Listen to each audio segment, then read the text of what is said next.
All right, let's dive right into this explainer. Have you ever wondered what would happen if literally every single rule about gender roles you've ever known was completely flipped upside down? Well, today we're tracing the wild, chronological journey of Jung-ha, an everyday guy who suddenly finds himself dropped straight into an alternate reality where society's rules are completely backwards. So picture this. You wake up under the curse of this mysterious red moon goddess. You open your eyes and suddenly you're this delicate, highly sought-after pretty boy.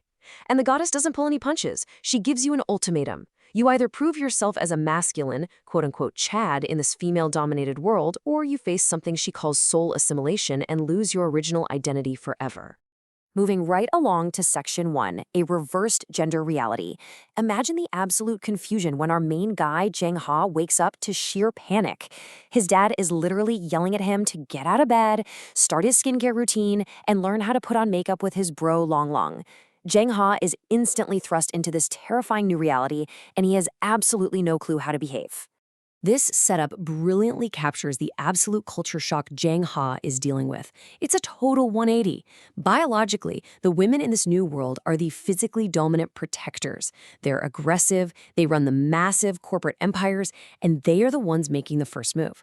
Meanwhile, men? They're expected to be fragile, submissive, obsessed with skincare, and essentially just sit around waiting to be courted.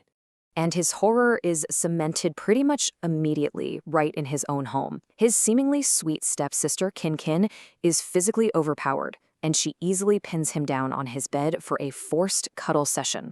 Even though his mind is screaming at him to fight back, his new body is biologically outmatched. He just gets tossed around like a rag doll. That brings us to Section 2, the path to alpha male. Now, what's really fascinating about this next phase is that Jang-ha realizes he can't just lay low and survive, he has to actively rebel and become the ultimate alpha male to escape the goddess's curse. To fight against his biological disadvantages, he maps out this entire Sigma male blueprint. He starts exercising, he completely throws out his wardrobe of flirty clothes, and there's this hilarious scene where he totally shocks the entire school cafeteria. While all the other boys are delicately picking at these tiny salads to stay slim, Jang-ha orders massive portions of steak, pork, and rice, proudly declaring he needs to fuel his gains. But, his rebellion kind of has an unintended side effect. Despite his best attempts to act tough, like going to a salon and chopping off his perfectly styled hair into a rugged buzz cut, he accidentally just makes himself look even cuter to the women of this world. His whole rebellious bad boy routine completely backfires. It leads to him being heavily harassed at school, to the point where he gets an exhausting 20 romantic confessions in a single day. All right, Section 3, surviving the aggressive suitors. Now we get introduced to the harem of unhinged women aggressively pursuing him, which basically turns his daily life into an absolute battlefield. He has to navigate a literal minefield of terrifying archetypes here. First up is Yua, this quiet, filthy rich girl who casually hands him actual firearms as a token of friendship. Then you've got Leo Sin, a pink-haired street gangster who literally pulls a knife on him in an alleyway demanding a date. And finally, the final boss of intimidation, Wei Nan, a 2-meter-tall, domineering corporate CEO who absolutely refuses to take no for an answer. If we look at the timeline, you can see how insanely fast the absurdity escalates. Day 1, he accidentally goes viral just for eating at McDonald's. By day 2, he's wearing a mask and absolutely destroying female pro gamers in League of Legends. Day 3, he's physically fighting off gangster Lu Sin and brilliantly blackmailing her with a hidden voice recorder.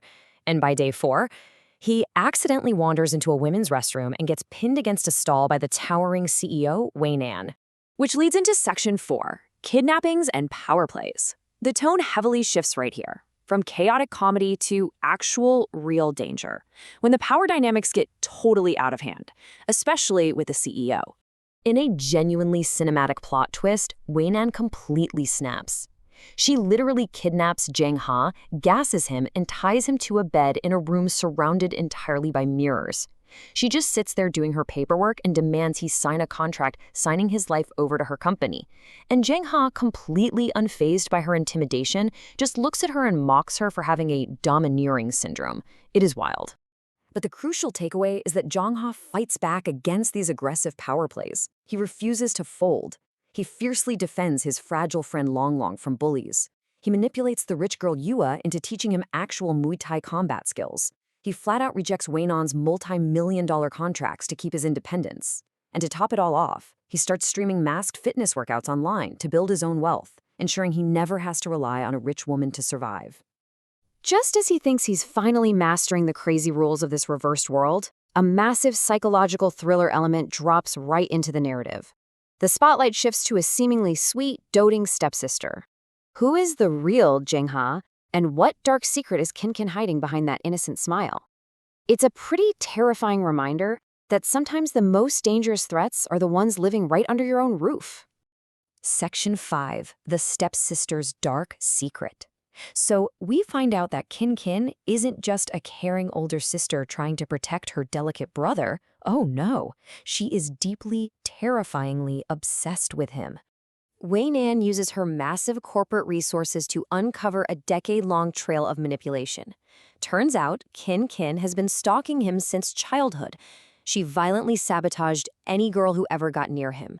She lied about her own sexuality to keep his guard down, and honestly, the most disturbing part, she actually orchestrated their parents' marriage just so she could legally live under the same roof as him. All of this leads to this incredibly dramatic confrontation in the pouring rain. Wei-nan pulls up in her car and hands Jong-ha the physical investigation files. As he looks at the records, Jong-ha's reality just shatters. The trust he had in the only family he thought he had in this strange new world is completely, instantly broken. And that brings us to Section 6, the soul-merging climax. Everything builds to this explosive, supernatural conclusion regarding the very nature of Jing-ha's existence in this reality. Suddenly, the goddess of the Red Moon returns with some truly terrifying news. He is suffering from soul assimilation. Because he's been acting a little too much like the original Delicate Boy lately, his transmigrated Earth soul is slowly losing its memories and merging entirely with the body's native reality. But wait, here is the ultimate plot twist that flips the entire script. Kin's psychotic obsession wasn't actually directed at our tough Earth guy. She was obsessed with the original, delicate Jong-ha of this world. And in a stunning moment, the original Jong-ha's soul suddenly manifests.